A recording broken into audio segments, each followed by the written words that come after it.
semuanya, kembali lagi bersama saya. Perkenalkan, nama saya Agustina Vindide Rosari. Saya mahasiswa semester 7 kelas B jurusan Sosiologi Fakultas Ilmu Sosial dan Ilmu Politik Universitas Nusa Cendana Kupang. Baik, pada kesempatan ini saya akan menampilkan sedikit parodi sebagai tugas dari mata kuliah Perencanaan Kebijakan Sosial. Pada parodi yang ketiga ini, dengan judul buku yang saya angkat sebagai parodi yaitu Rentan Hukum, Kebijakan, dan Etika COVID-19. Yang buku ini diedit oleh Colin M. Flood, Vanessa McDonald, John Philpott, Sophie Teriault, dan Sridhar Vekantampuran. Sebelum masuk ke parodi saya akan menjelaskan sedikit mengenai rentan hukum, kebijakan, dan etika COVID-19. Sekilas tentang COVID, kembali lagi kita bersama COVID. COVID ini tidak habis-habis kalau dibicarakan. Sekilas tentang COVID, dalam kurun waktu beberapa bulan, virus baru bernama SARS-CoV-2, yaitu penyebab penyakit COVID-19, telah mengubah jalannya bangsa dan dunia. Memang sulit untuk memproses semua perubahan yang cepat dan menyeluruh dalam kehidupan kita. Interaksi sosial, fungsi pemerintah, bahkan hubungan global terhadap COVID-19 yang telah menyebabkan kita menjadi seperti sekarang ini.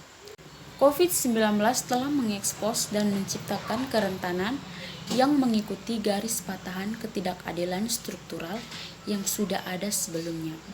COVID-19 telah berkembang di lingkungan di mana orang sudah rentan karena kebijakan pemerintah dan keuntungan perusahaan.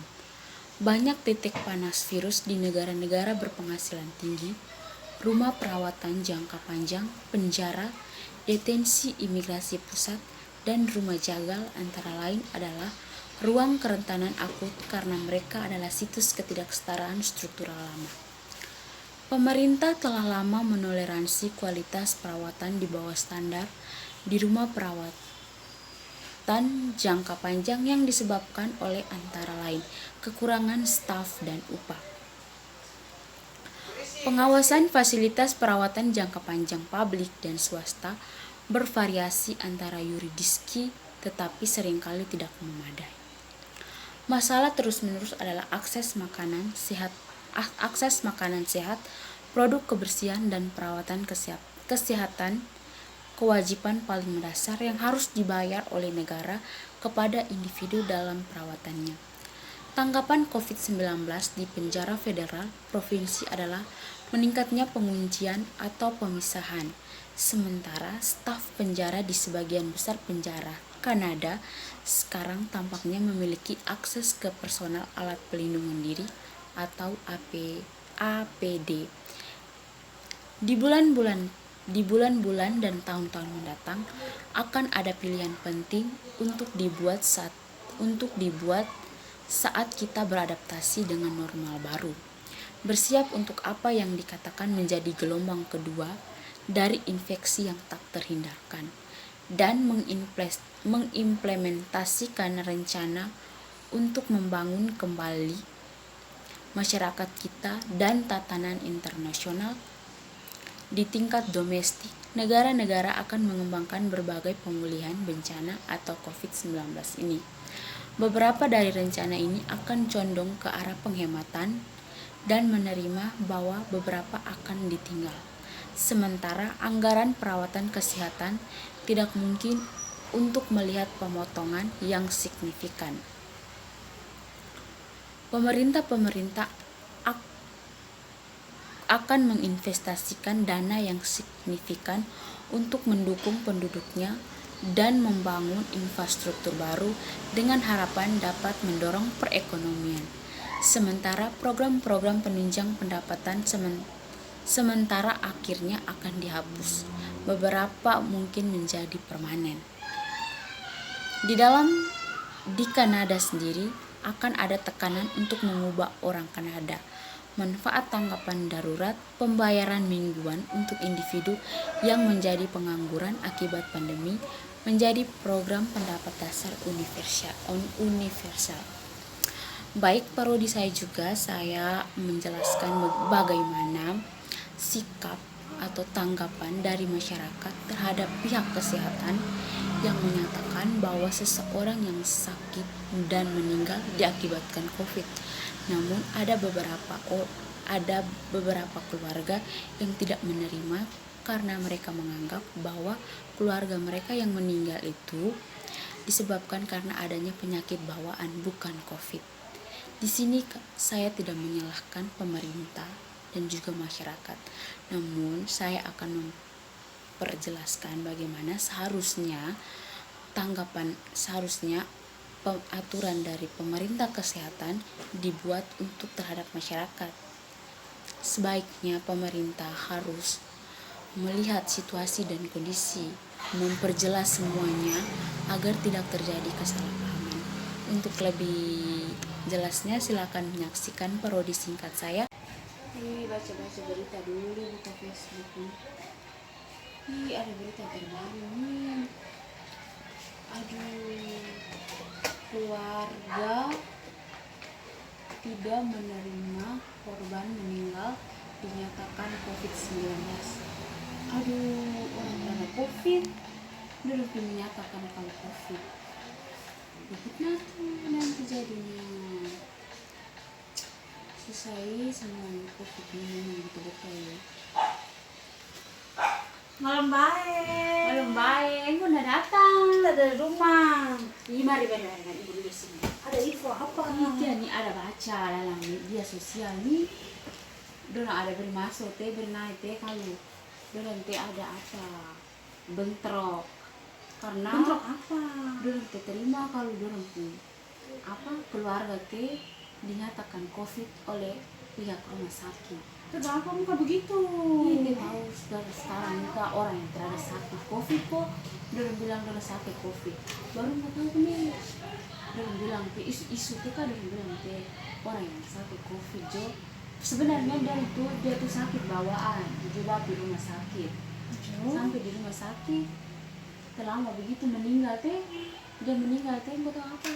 Dorang bilang dia teh COVID. Jadi pihak rumah sakit dorang teh atur. Ini isu-isu yang kayak dengar teh bilang dorang teh dari pihak dorang itu dengan dorang suruh pihak dorang keluarga untuk tanda tangan supaya dorang yang pihak kesehatan atur untuk bagi dorang atur semua penguburan semua teh juri bilang teh dorang beri uang begini. Berapa? Ini apa tuh tahu jumlahnya berapa? Mau bilang teh keluarga setengah, pihak yang mengurus orang yang bilang COVID teh setengah.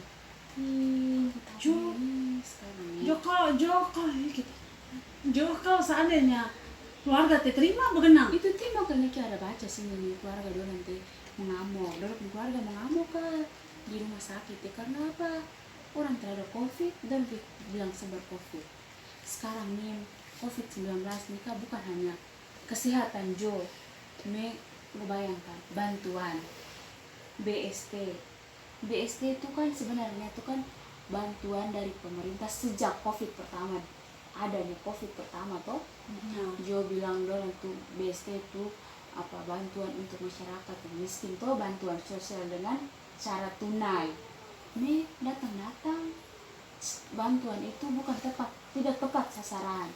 Makanya ada keluarga yang tidak dapat dan ada yang dorang beri bantuan tuh macam itu.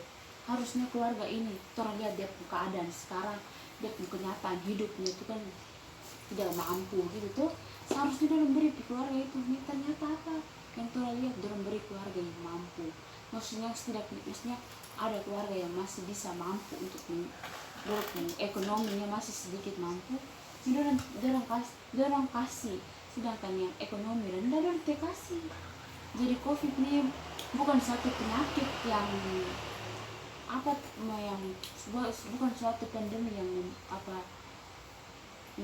membahayakan untuk semua, tapi COVID ini dia terjaring, maksudnya dia tuh membahayakan, dia mempengaruhi berbagai macam kehidupan aspek macam, kehidupan. aspek kehidupan seperti ekonomi, sosial, kesehatan, Di mana bahkan politik. Pembagiannya secara tidak merata. Itu makanya. Ada keluarga-keluarga yang sangat membutuhkan yang seharusnya dapat, ini tidak dapat. Jo, tentang apa deh orang sebenarnya darah sakit bawaan kayak macam ini darah tinggi kah ataukah tiba-tiba dia orang meninggal sakit, dia orang meninggal, dia orang bilang oke, seharusnya kan maksudnya bukan menyalahkan pihak kesehatan juga sih, tapi orang yang dari pihak rumah sakit itu kan harusnya memberitahu kejelasan supaya apa tidak ada terjadi bentrok atau salah paham. Begitu Jo, namanya apa kalau macam sekarang kan tuh masyarakat itu semua menderita, jadi mendingan jangan buat masyarakat lebih menderita, tetapi buatlah masyarakat supaya masyarakat dengan pemerintah bekerja sama supaya seimbang jalan, Supaya bisa melawan pandemi COVID ini bisa cepat berlalu begitu. Begitu. Supaya kehidupan orang tuh tidak ditakut-takuti oleh COVID lagi. bukan kita ambil kesempatan COVID ini, kita datang ambil kesempatan untuk Mendapatkan keuntungan untuk orang sedangkan orang lain kan tidak berita. itu kita. Jadi harus ada jalan keluar yang baik antara masyarakat. Di sini harus ada kerjasama begitu. Jangan ada miskomunikasi antara pihak yang berwenang dengan masyarakat seperti itu. Semoga di COVID ini cepat berlalu. Semoga Apa itu orang mau orang bisa pesta hidup seperti yang lalu-lalu, hidup tanpa ada rasa takut, ada rasa pandemi begitu. Supaya aktivitas bisa lancar. Begitu kan. Semoga juga COVID ini cepat berlalu dan kita semua kembali seperti Beraktivitas seperti biasa.